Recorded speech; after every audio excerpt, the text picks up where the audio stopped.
I'm 86 years old, and 12 years ago, a doctor told me I had 6 months to live. I remember sitting in that office, the fluorescent lights humming above me, and he said the cancer had spread. Stage 4, pancreatic. He showed me the scans, pointing at dark spots I couldn't really understand, using words like metastasized and palliative care.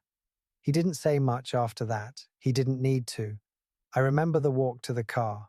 It was a Tuesday afternoon in August, hot, the kind of heat that makes the asphalt shimmer. I got in, closed the door, and just sat there for a while before starting the engine. I walked out of there thinking I'd be dead by Christmas. That was August of 2013. I went home and told my wife, Margaret. We'd been married 47 years at that point. She was in the kitchen when I came in making dinner, meatloaf. She always made meatloaf on Tuesdays. She looked at me and knew I didn't even have to say it. She cried. I didn't. I just sat there on the couch we'd had for 20 years, the one with the worn armrest where I always put my coffee, and I thought about all the things I wouldn't get to do.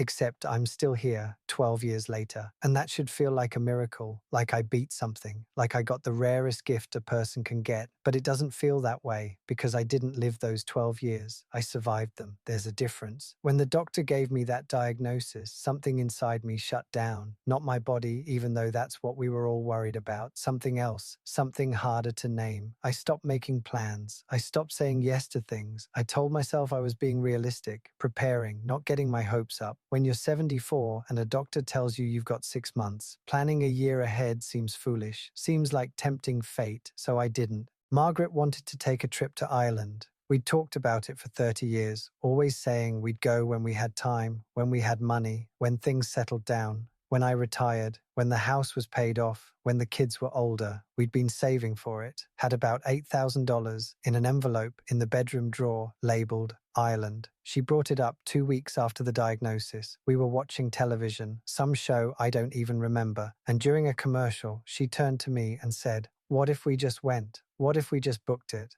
I said no. I told her it didn't make sense, that I'd be too sick, that we should save the money for medical bills, that I didn't want to die in a foreign country, be a burden on her in some hospital where nobody spoke English. She looked at me for a long time. Then she said, okay. She didn't bring it up again. I thought I was being practical, responsible. Now I know I was just afraid. My son called that September. Robert, he's 48 now, lives in Oregon with his wife and 3 kids. He wanted to visit with the whole family. He said he'd fly out, take a week off work, bring everyone, stay at a hotel so we wouldn't be crowded, just wanted to spend time. I told him not to bother. I said I was tired all the time, which was true. The cancer made me tired, but not so tired I couldn't see my grandchildren, not so tired I couldn't sit at a table and eat a meal with my son. But I told him it would be too much, that we'd see each other soon, that maybe at Thanksgiving, when I was feeling better. I heard the disappointment in his voice. He said, okay, Dad, whatever you think is best. They came for Thanksgiving that year, flew all the way across the country. The kids were 7, 9, and 12 then. I didn't have the energy, or I told myself I didn't. The oldest one, Marcus, wanted to show me his science project, something about volcanoes. He'd made this whole presentation, brought his notebook, was so excited. I told him maybe later. I was tired, needed to rest. Later didn't come. The youngest, Emma, wanted me to play a board game. Margaret said she'd play with her, tried to make it fun, tried to fill the space I was leaving empty. I sat in my chair and watched them. I was already gone, even though I was still breathing. They left 2 days early. Robert said something came up, but I knew. I knew they were leaving because I'd made it clear I didn't want them there. Not directly. I never said the words, but you don't have to say words for people to feel unwanted. I went to my checkups, every 3 months at first, then every 6 months when I didn't die on schedule. The cancer was still there, but it wasn't growing. Not fast, anyway. The doctors called it indolent, slow-moving, lazy cancer, one of them joked, like that was supposed to make me feel better. They said some people live years with it. Decades even. I didn't believe them. Every appointment, I expected them to tell me it had spread, that this was it, that the 6 months was just delayed, not cancelled. I kept waiting to die. And while I waited, I stopped living. I stopped going to the men's group at church. We'd met every Thursday morning for 15 years. Coffee and donuts and talking about whatever. Baseball, grandkids, the news. Nothing important really, but it mattered. They called for a while. Bob and Jim and Tom asked when I'd be back. I always said soon, next week, when I'm feeling up to it. Eventually, they stopped calling. I stopped playing cards on Tuesday nights. There was a group of us, 6 men from the neighborhood. We'd been playing poker for 23 years. Low stakes, quarter antes. It wasn't about the money. They came to the house a few times, asked if they could set up here so I wouldn't have to go anywhere. I said I needed to rest. Doctor's orders. That wasn't true. The doctor never said I couldn't play cards, but it was easier than admitting I was afraid. Afraid that if I sat at that table and laughed and acted normal, I was somehow denying reality. Afraid that if I had a good time, the universe would punish me for it. So I said no. After a few months, they stopped asking. I stopped answering the phone when my brother called, Danny. He's 2 years younger than me, lives in Florida. We'd talked every Sunday for as long as I can remember. The phone would ring, and I'd see his name, and I'd let it go to voicemail. He'd leave messages, just checking in, seeing how you're doing. Call me back when you can. I never did.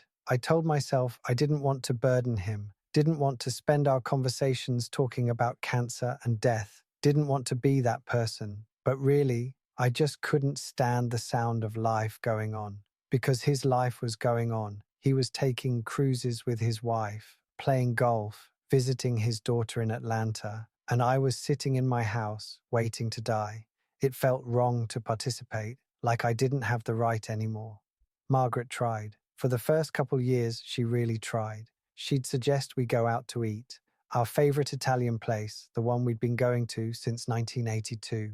She'd say we could just get an appetizer and split an entree if I wasn't hungry. I'd say I wasn't feeling up to it. She'd suggest we take a walk, just around the block, just to get some air.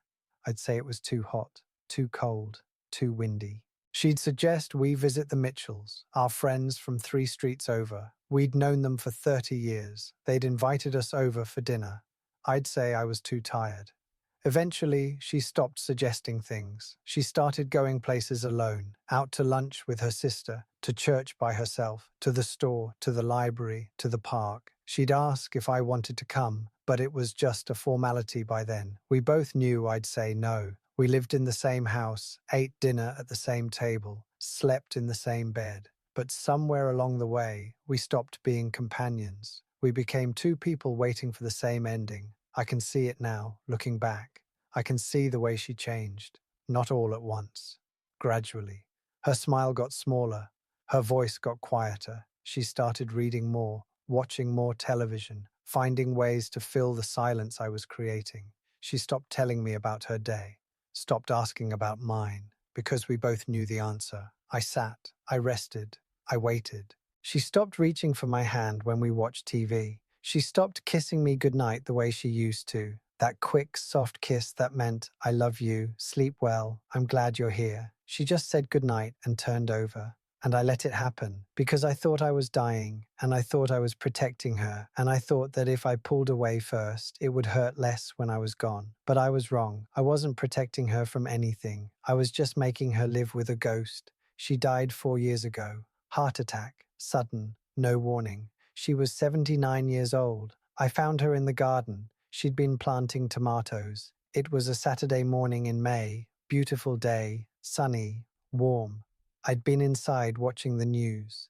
She'd asked if I wanted to help, and I said no, like I always did. I went out to check on her around 11. She was lying on her side between the rows, her gloves still on, a small trowel in her hand. She looked peaceful. That's what people say, isn't it? She looked peaceful. She didn't. She looked gone. She looked like someone who'd been alive and now wasn't. And there's nothing peaceful about that. The EMTs came, even though I knew it was too late. They tried, did their procedure, went through the motions. They asked if I wanted to ride in the ambulance. I said no. I said I'd drive myself. I don't know why I said that. I should have gone with her, but I didn't. At the funeral, people said all the things people say. At least she didn't suffer. At least it was quick. At least she was doing something she loved. She lived a good life. She's in a better place now. I nodded and thanked them, but what I wanted to say was that she suffered for years, that she lived with a husband who stopped living, that she deserved more than what I gave her, that she deserved a partner who said yes instead of no, who went to Ireland, who took walks, who held her hand, who was there, really there, not just physically present, but emotionally gone. She deserved better than a man who spent his last decade, because that's what we thought it was, refusing to live it. I wanted to tell them that I wasted her, I wasted us. After she died, I thought things would change. I thought I'd wake up and finally do something, travel, reconnect with my son, join a group, volunteer, visit my brother, something. But I didn't. The house felt too quiet, the days felt too long, and I still had this idea in my head that I was dying. Even though it had been 8 years since the diagnosis, even though I was still here, still walking, still breathing, still going to checkups where the doctors said I was stable, I couldn't let go of it. It had become my identity, the man who was dying, the man with 6 months, the man who couldn't make plans. Without that, I didn't know who I was, so I just kept going, kept sitting in my chair, kept eating meals alone, kept letting the phone ring. My son and I don't talk much now, maybe once a month. Short calls, 5, 10 minutes. He tells me about the kids. Marcus is in college now studying engineering. The middle one, Sarah, is in high school playing volleyball. Emma's in middle school doing theatre. I say that's nice. That's good. I'm glad. He tells me he's doing well. Work is busy. The house needs a new roof. Normal things. I tell him I'm fine. Health is okay. Weather's been nice. We run out of things to say pretty fast. There's too much we're not saying. Too many years of me choosing absence. Too many visits I said no to. Too many calls I didn't return. Too many moments I made clear he wasn't worth my time. I didn't mean it that way, but that's how it landed. He invited me out there last year, said I could stay as long as I wanted. They have a guest room. I could meet his wife's parents, spend real time with the grandkids, go to Sarah's volleyball games, see Emma in her school play.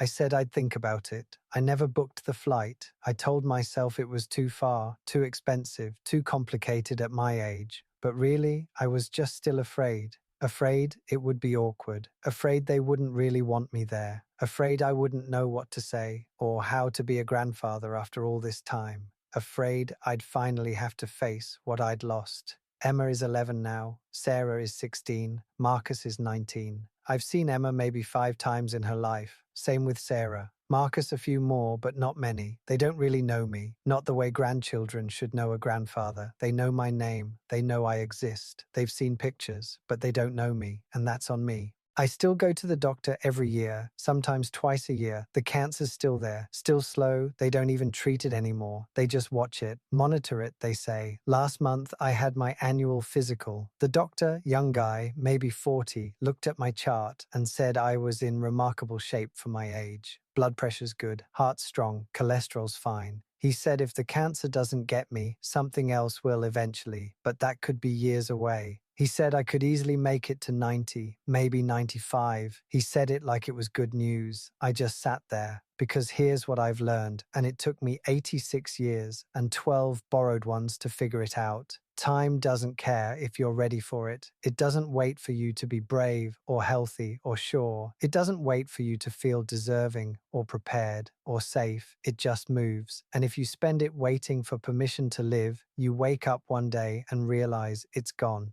I thought I was being smart. I thought I was being realistic. I thought I was protecting myself. I thought that if I didn't hope for anything, I couldn't be disappointed. I thought that if I didn't make plans, I couldn't be let down when my body failed. I thought that if I pulled away from the people I loved, it would hurt less when I died. But I was wrong. I was wrong about all of it. I lost Margaret. Not to death, not really. I lost her long before that. I lost her to my fear, to my waiting, to the life I refused to live because I thought it was already over. I lost my son, not in a dramatic way. There was no fight, no falling out, no moment where one of us said something unforgivable, just distance. Just years of me saying not now and maybe later until later didn't come. Just a slow erosion of the relationship until we became polite strangers who share blood. I lost my grandchildren before I ever really had them. I lost my friends, my brother, my community. I lost 12 years. 12 years I could have spent with my wife. 12 years I could have been a grandfather. 12 years I could have traveled or learned something new or joined a group or volunteered or just sat in the sun without feeling like I was waiting for the other shoe to drop. 12 years of breakfasts and sunsets and ordinary Tuesday afternoons. 12 years of being alive, and I can't get them back. No one's going to give me a do-over. No one's going to rewind the clock and let me try again. No one's going to bring Margaret back so I can take her to Ireland.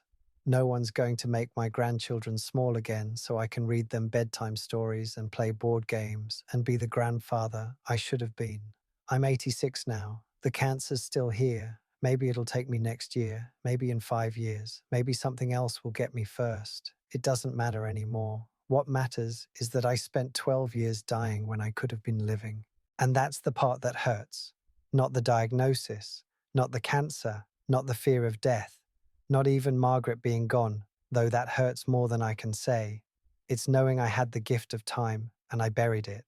It's knowing that the thing I was so afraid of, dying, I was already doing. Just slowly, just by choice. It's knowing that I did this to myself. If you're listening to this and you're younger than I am, which you probably are, I want to tell you something, not as advice. I don't have the right to give you advice. I wasted too much to pretend I know how to live well. But as someone who learned it the hardest way, you don't know how much time you have. None of us do. The doctor gave me 6 months, and I'm still here 12 years later. Margaret had no diagnosis, and she got one morning. My neighbor Jerry had stage 1 cancer, very treatable, good prognosis, and he was dead in 8 weeks. You don't know. I'm waiting for the perfect moment, or the right circumstances, or for things to feel safe. It's just another way of not living. I thought I was being realistic. I thought I was being careful. I thought I was managing my expectations, but I was just afraid, and fear cost me everything that mattered. I'm not saying ignore your health or pretend bad things aren't happening. I'm not saying be reckless or stupid or pretend you're invincible. I'm saying don't do what I did. Don't let the fear of losing time keep you from using it. Don't let the people you love become strangers because you think you're sparing them something. Don't convince yourself that protecting yourself is the same as living. Don't choose waiting, because waiting is just dying in slow motion. And the cruelest part is that you're conscious for all of it. You get to watch yourself waste the gift. I know that now. I wish I'd known it 12 years ago. I wish I'd known it when Margaret asked about Ireland. I wish I'd known it when my son called and wanted to visit. I wish I'd known it every single Tuesday when I didn't go to cards, every Thursday when I didn't go to church, every Sunday when I didn't call my brother back. I wish I'd known it every single day I woke up and chose not to live.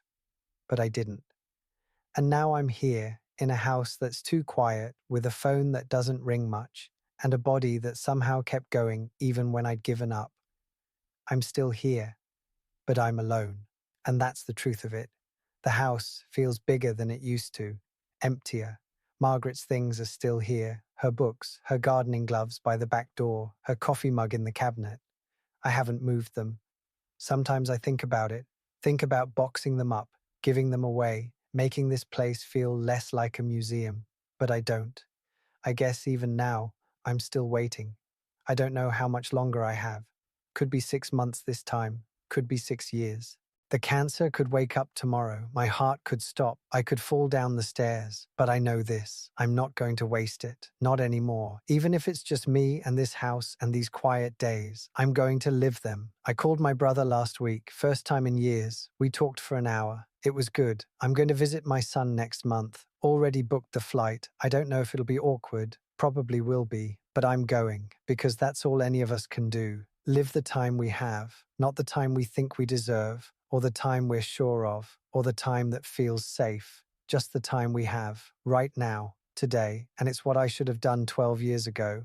But I'm doing it now. And if you're listening to this, if it meant something to you, I hope you do it too. Not because I'm telling you to, but because you don't want to be 86 years old, sitting in an empty house, wishing you'd said yes.